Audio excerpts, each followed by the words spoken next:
How to add hyphen after your required number.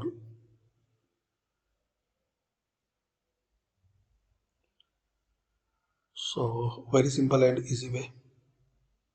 Select it, then format cells, custom,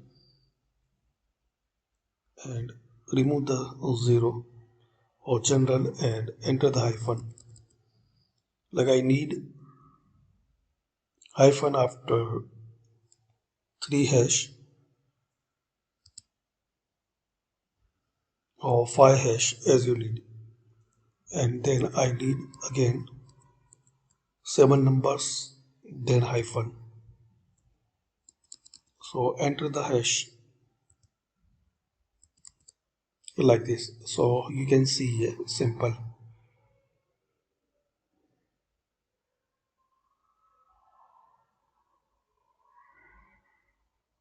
Click on OK.